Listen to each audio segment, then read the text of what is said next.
Wicked, wicked, wicked, wicked. Wicked tones, you know. I want to show you on the machine beside me, but I gotta wait. I'm a good gym patron. And but every gym has this machine, like a fucking variation of this kind of fly with the swinging arm, articulating handle. This is hammer strength. Could be Atlantis, whatever the fuck.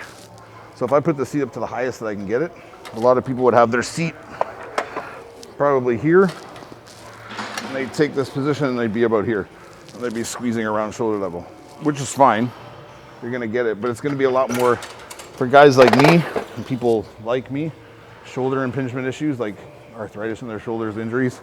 It's like if I can lock down into lat, if I can, what the fuck, why does that one feel lighter?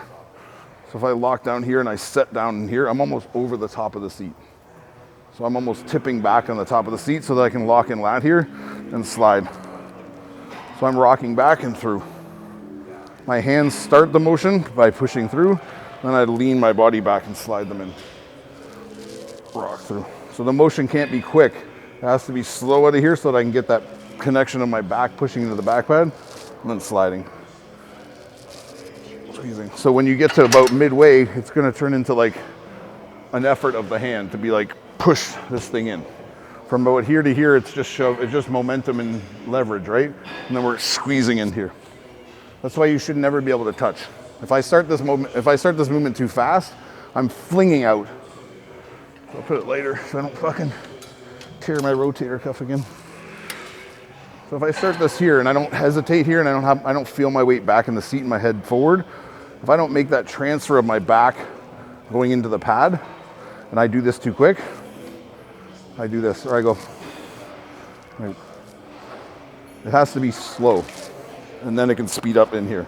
But the speed up in the midway point right about here is not going to be discernible to your eye because you're now flexing hands in and squeezing pecs, right? So my hand is sweeping, pulling my pec in.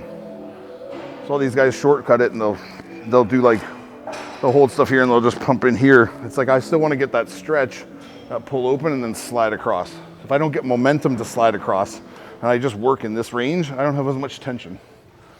So these guys who do short range stuff and they try and like get this to activate, like I can make my pec activate here. My pec is activated. Does that mean it's doing anything? No, but I want to make it go through a full range and send that tension across into the middle of my pec, feel that range open up again, slide in, right?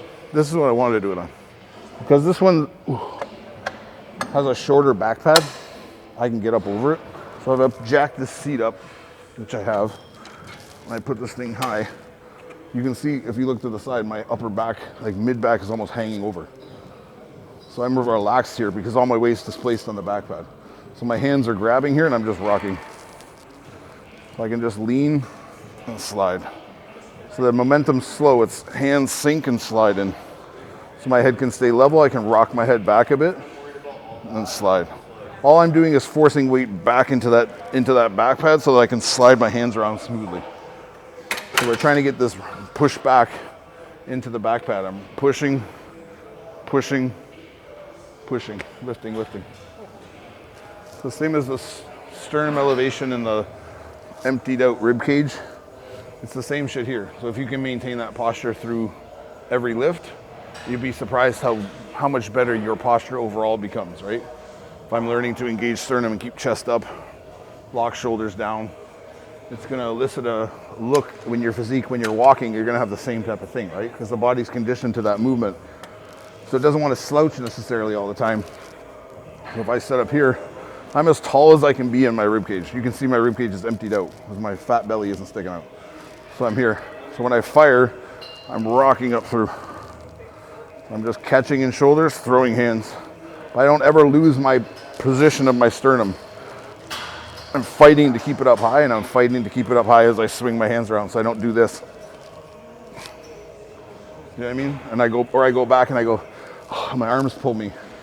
I'm only moving as far as my sternum will allow me to lift up and open my arms to there. So we don't need these people who do these massive reaches like this and then they're leaning through stuff. Don't mistake stretch of your shoulder or pull of your arm for tension or stretch of your chest. Just because my arm can go this far doesn't necessarily mean I'm stretching chest. I'm on bicep and I'm on shoulder now. I'm in a bad spot, right? So if I'm lifting up to where, this is where I can come. If I didn't have my sternum up, I could come to here. I could try and pick it up again, right? But I just want to be here, almost slapping that thing closed around. So I'm bringing lat and hand together, hand open, lat and hand together, slapping across.